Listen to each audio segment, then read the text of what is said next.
Yo, it's Brian here. Today, going to be talking about the San Francisco 49ers. As always, going to be talking about the preseason game between them and the Broncos that just happened week 2.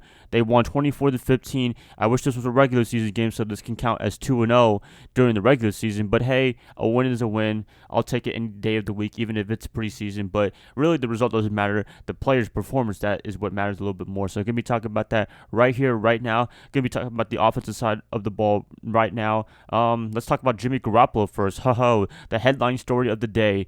You want to talk about a forgettable performance. This was another forgettable performance for Garoppolo. I know this is just preseason, nothing too crazy. I know everyone in San Francisco is going to go crazy tonight and tomorrow talking about, he only had 1 of 6 completions. He didn't even throw for any yards. He had a 0% quarterback rating or whatever it was, whatever crazy statistic people use these days. But yeah, it was a pretty forgettable game for Garoppolo. But luckily, it's the preseason, nothing to go crazy about. If he does this in the regular season, yes, that'll be very, very concerning, but since this is only a preseason game, he only played a couple of series. I mean, it's nothing to go too crazy about, although it is, knowing that he is coming back from an injury.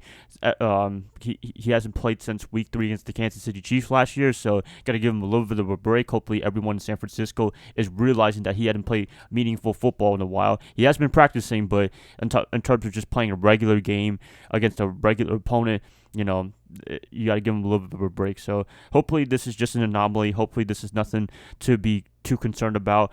Although, throwing for no yards, that is kind of weird, but whatever. I mean, I prefer him to do this in the preseason. I do not want him to do this in the regular season because if he did, it's going to be time to be looking for another quarterback potentially. Hopefully we don't get to that situation, but you never know. But Garoppolo, Shanahan, hopefully they're looking over stuff that they need to work on. And I don't know, Garoppolo needs to just get his footing right. I would say from a technicality standpoint, just not flinch too much. But, the defense, as I said, they're pretty hellacious. Bradley Chubb was all over his face. So it is what it is. But overall for the offensive side of the ball, I wasn't super impressed, although people had their right moments, especially in the second half. I mean, this is very similar to the Cowboys game where first half was pretty sluggish, nothing too crazy, but then the second half they kind of turned it on and had a lot of points.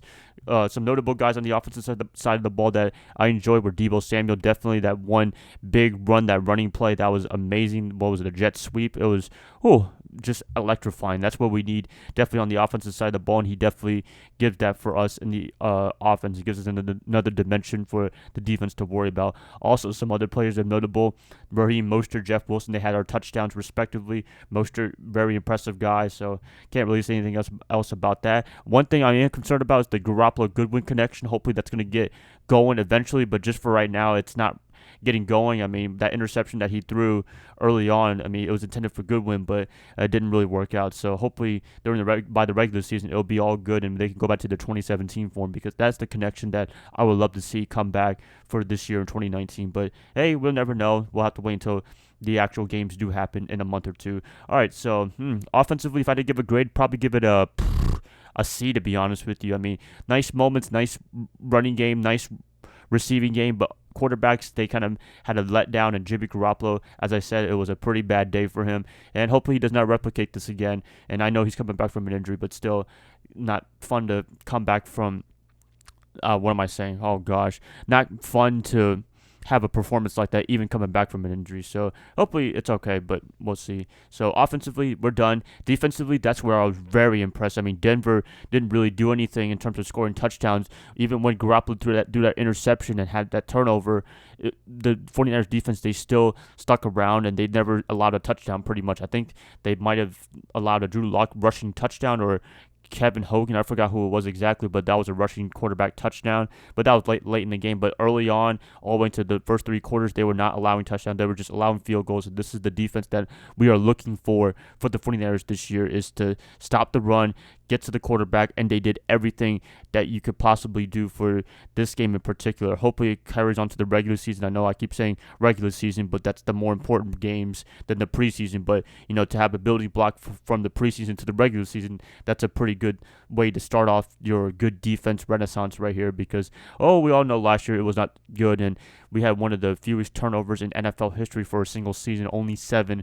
from the stat I saw on ESPN from their little animation, whatever you want to call it. But yeah, it was pretty bad last year. So hopefully they can get the pressure going, which they did. Contavious Street, big fan of his. I was a big fan of his coming out of NC State as always. He did a pretty good job, got 1.5 sacks. Jaquiski Tartt very early on. He was very involved in the game, so got to give him a lot of credit for that. I mean, everything worked out pretty well for the defense. Dante Johnson, he had a little bit of a mishap in terms of penalties and what have you, but he had that one interception, so that's pretty good. So other than that, I mean, defensively, they were just very impressive. I was very impressed. Mark Minoja, 1 sack, a lot of pressure. I mean, I don't know what else to say, to be honest with you. If I give a defensive grade, I'd give it an A, to be honest with you, for not allowing Denver to score a touchdown at all. Joe Flacco, Drew Lock, or Kevin Hogan, none of them scored a touchdown. They got very close into field goal range. They did score some field goals, but to stop them to not score any touchdowns, that's probably the difference why we won this game. I know it doesn't matter, but we won the game because the defense did a lot of work, and this is a very nice blueprint for this team if they want to win a championship this year, which a lot of people outside of San Francisco watching this, they think I'm crazy that the 49ers do have championship aspirations, but the way the defense is playing, it's not even with Nick Bosa and Dee Ford. I mean, they can have championship aspirations as long as the offense picks up the slack and does a lot better in terms of the passing game, because running game, I'm very confident on, but Garoppolo has to get his passing game going, and we'll see if he can do it, which I believe he can, because the talent around him is a lot better. I mean, you look at Deebo Samuel, Jalen Hurd, those guys. I don't want to call them gadget guys, but just specialty guys like Hurd. He can be a pain in the butt to the other side of the team in terms of the red zone touchdowns and what have you. Deebo Samuel can just run jet sweeps. He's a very precision guy. I mean, this is a very good opportunity for Garoppolo to have a very good season, and he needs to have a very good season in order to validate that contract and also finish out that contract and get that $137.5 million that he is looking for, definitely, because it is all not guaranteed and depends what the 49ers want to do next year in terms of his contract. So, yeah, that's pretty much it. You guys wanted to talk about this real quick. Overall, if I had to give a grade, I'd give it a B average or a B above average, for just because the defense offensively, they had their moments, but at the same time, they weren't that impressive, to be honest with you. So hopefully they can make some improvements and do well, I guess, against the Chiefs coming up this week in a couple of days and what have you. So that's it, guys. Wanted to talk about this real quick. Please let me know what you guys thought about this 49ers-Broncos game, preseason week 2. I'd like to hear what you guys have to say in the comments below. If you guys like this, please like and subscribe to support my channel. That is going to help me out a lot. I'll be catching you guys up tomorrow on a Tuesday or Wednesday. I'll see y'all then. Bye, guys. Love y'all. Y'all have a great rest of your day. Go Niners all day.